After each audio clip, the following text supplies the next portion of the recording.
Here I am again, Don Linke, here with Pete Billmann.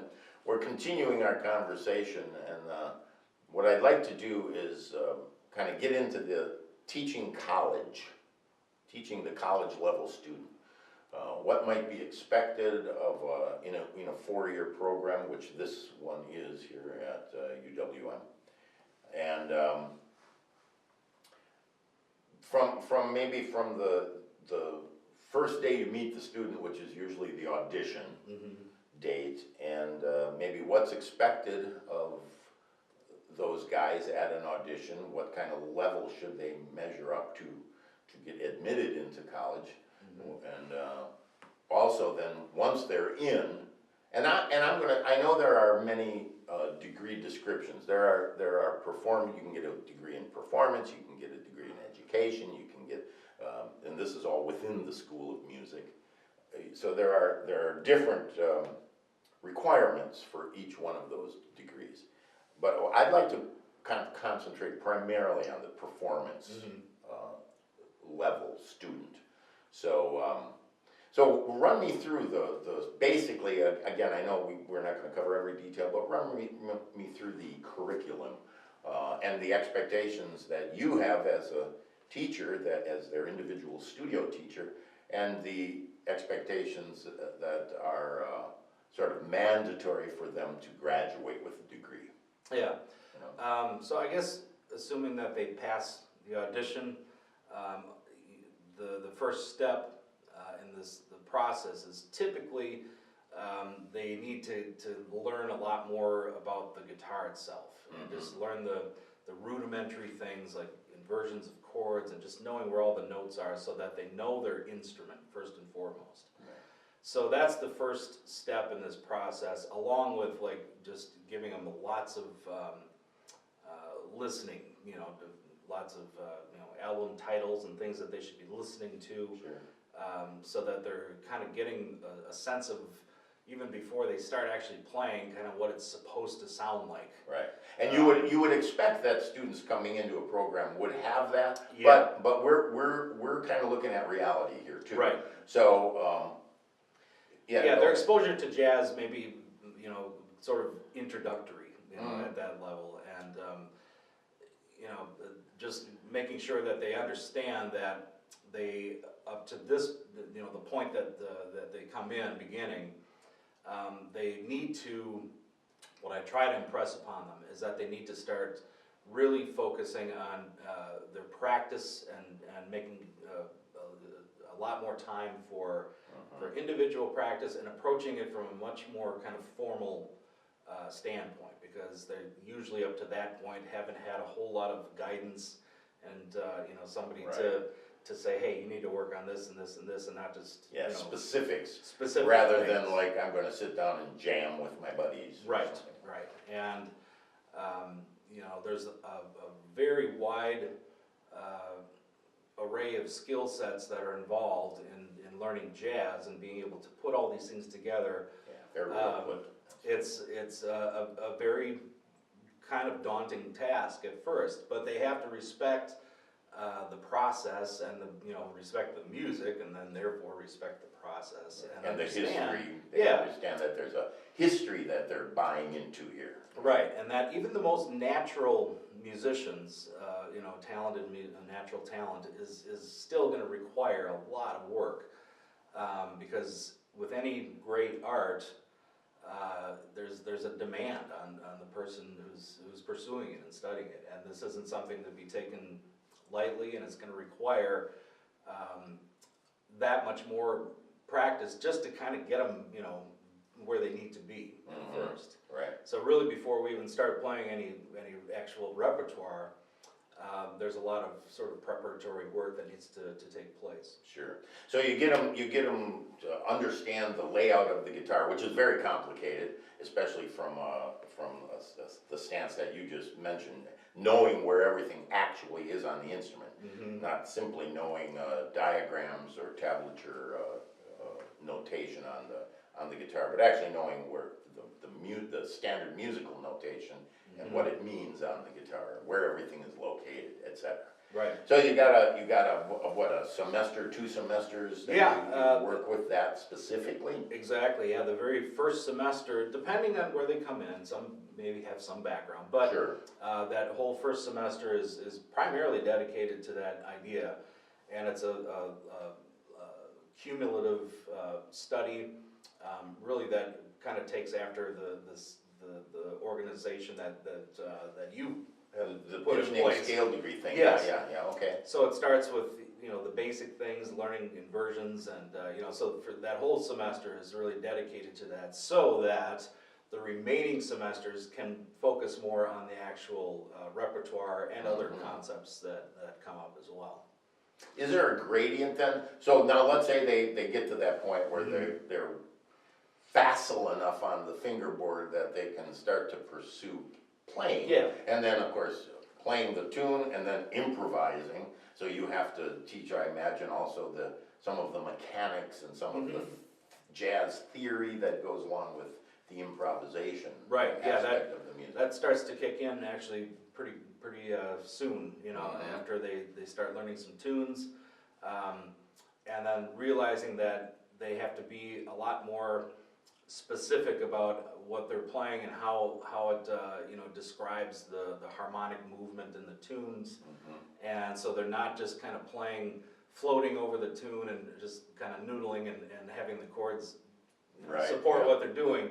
So it requires a lot more awareness of how they're constructing their ideas, so that everything kind of meets together, and that just knowing what note fits in with each chord and how to construct a line that works.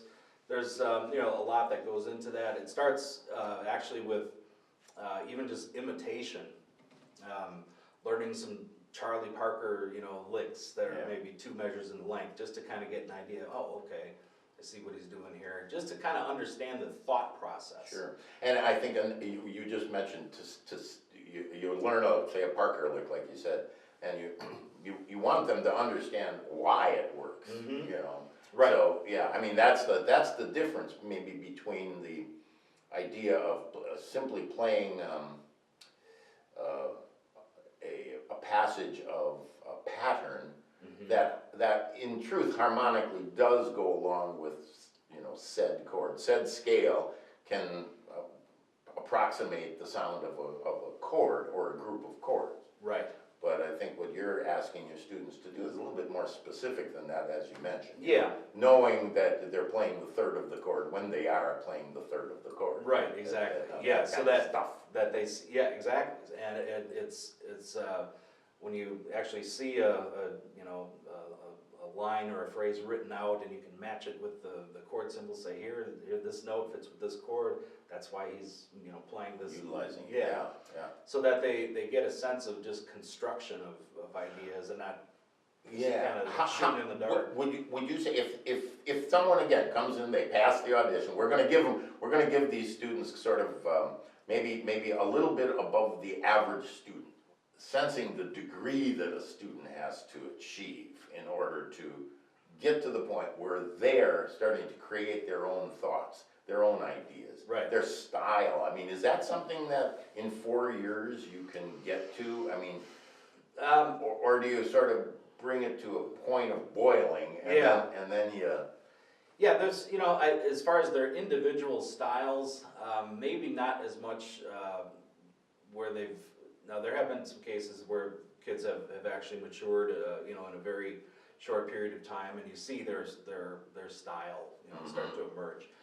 But I think in a 4-year period, with all the information that's required and all the stuff has to be internalized. Right. If they can get to the point, excuse me, where they can, be able to solo and improvise competently over a set of chord changes that goes beyond, just the basics, Right. and really get a solid understanding, that's at least putting them in a good position to continue on. Right.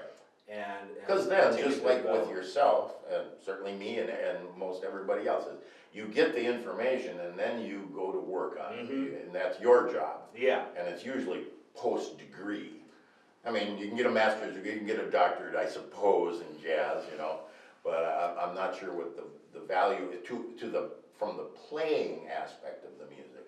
Yeah. I mean, I always think that a bachelor's degree is probably just about right, and maybe a master's degree, you know, especially if you want to teach. Mm-hmm. But so much of it has to do with post-study. Yes. So, yeah, what sounds like what you're doing is getting, in 4 years, it's pretty much possible to take someone who has, again, an average competency on the instrument and maybe a bit of jazz understanding, that they really do want to be a jazz guitar player. And then you deliver this sort of conveyor belt of information. Yes, and you know their own interest in it a lot of times determines how well they're going to do. It's pretty obvious to say that, but if they really catch fire and they're motivated by this music, this great music, you know, like I gotta learn this stuff. Yeah. That goes such a long way in their development because they're just more interested in it, and there's varying degrees of that. And I think there are a lot of kids that just kind of want to stick their toe in it a little bit and then maybe apply whatever they soak up into something else. Well, they're not going to get the full understanding. Yeah, we hear that quite a bit too. That's the thing where, you know, you're listening to an interview of some pop musician and they'll hang their hat on the hat rack of jazz. They'll say, oh, there's a jazz influence, Right. There's a classical influence, and there's some funk influence, and there's of course blues influence, and the influence is really doesn't mean much. Right.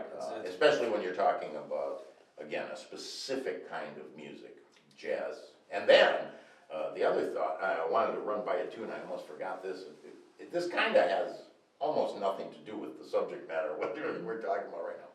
But the idea that in the jazz, that we sort of came at the time frame that I think I came into the music first, where I got insanely interested about, was kind of the bebop era, which is certainly not the beginning of jazz. Right. You know? So the guitar has a very limited history, actually, in the development of jazz. Yeah. Certainly pre-bebop, and certainly during bebop, the guitar really wasn't a formative instrument. Right. You know, piano is so much more prevalent.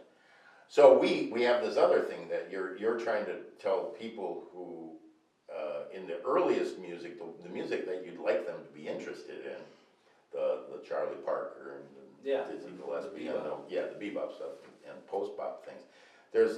There are modern guitar players, and certainly we have Wes Montgomery as maybe our prime example of a great musician.